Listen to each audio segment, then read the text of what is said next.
Good morning, നമസ്കാരം.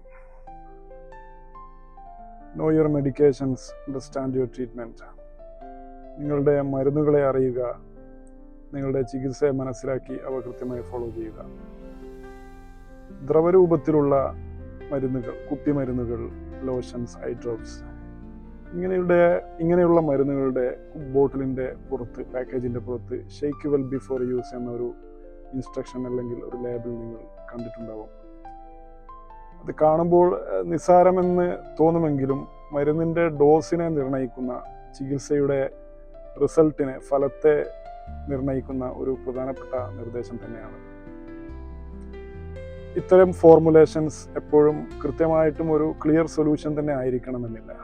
കുറച്ചുകൂടി വലുതായിട്ടുള്ള drug particles, അതിൻ്റെ കൂടെയുള്ള മറ്റ് സ്വീറ്റനിങ് ഏജൻറ്റ്സ്, അത് ഫോർമുലേറ്റ് ചെയ്യാനുള്ള സസ്പെൻഡിങ് ഏജൻറ്റ്, ഇവയൊക്കെ കൂടിയിട്ടുള്ള ഒരു മിക്സ്ചർ, അത് മിക്കവാറും സസ്പെൻഷൻ അല്ലെങ്കിൽ എമൾഷൻ എന്ന രീതിയിലാണ് ഉണ്ടാവുക.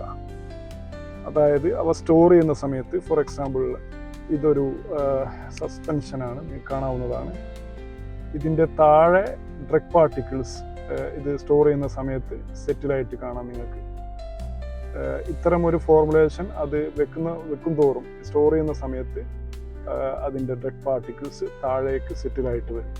അതുപോലെ സോൾവെൻ്റ് മേലെയും കാണാം നിങ്ങൾക്ക്.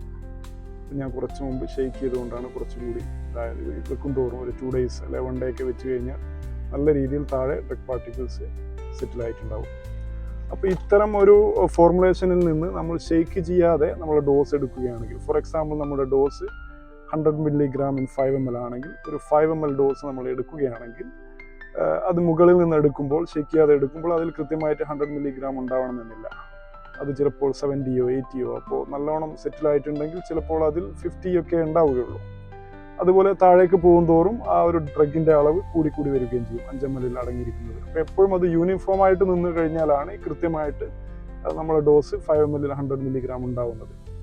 അപ്പോൾ ഇങ്ങനെ ഉണ്ടാകുമ്പോൾ എന്താ സംഭവിക്കുന്നതെന്ന് വെച്ച് കഴിഞ്ഞാൽ, മുകളിൽ നിന്ന് എടുക്കുന്ന ഡോസുകൾ മരുന്നിൻ്റെ അളവ് കുറഞ്ഞതുകൊണ്ട് തന്നെ അണ്ടർ ഡോസിങ്, താഴോട്ട് പോകും തോറും ആ മരുന്നിൻ്റെ അളവ് കൂടി വരുന്നത് കൊണ്ട് തന്നെ toxic effect, over dosing may be ആവാം.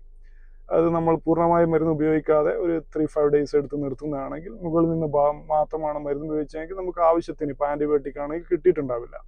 അപ്പോൾ അത് ട്രീറ്റ്മെൻറ്റ് ഫെയിലിയറിലേക്ക് പോകാൻ കാരണമാവും.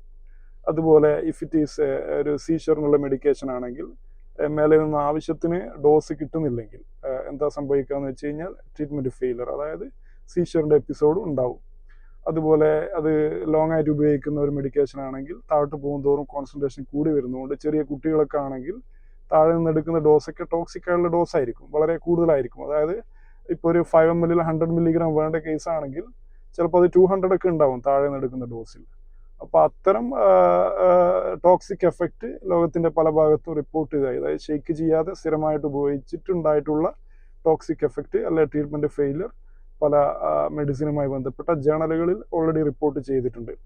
അപ്പോൾ എപ്പോഴും നമ്മൾ ഇത്തരം സൊല്യൂഷൻസ് നമ്മൾ നന്നായി ഷെയ്ക്ക് ചെയ്ത് തന്നെ ഉപയോഗിക്കുക. ഫോർ എക്സാമ്പിൾ നിങ്ങൾക്ക് ഇങ്ങനെ ഒരു സൊല്യൂഷൻ കിട്ടിക്കഴിഞ്ഞാൽ, ഒരു സസ്പെൻഷൻ മരുന്ന് കിട്ടിക്കഴിഞ്ഞാൽ അത് ഉപയോഗിക്കുന്നതിന് മുന്നേ നന്നായിട്ടൊന്ന് ഷെയ്ക്ക് ചെയ്യുക. ഇതുപോലെ തന്നെയാണ് മറ്റ് ഡോസേജ് ഫോംസ് ആയിട്ടുള്ള ഐ ഡ്രോപ്സ്, ചില ഐ ഡ്രോപ്സ്, അതേപോലെ ചില ലോഷൻസ് ഒക്കെ ഇതേപോലെ തന്നെയാണ്. So always if there is, എപ്പോഴും ഷെയ്ക്ക് വെൽ ബിഫോർ യൂസ് എന്ന് കണ്ടിട്ടുണ്ടെങ്കിൽ എപ്പോഴും നന്നായിട്ട് ഷെയ്ക്ക് ചെയ്തിട്ട് തന്നെ ഉപയോഗിക്കുക. Thank you for listening.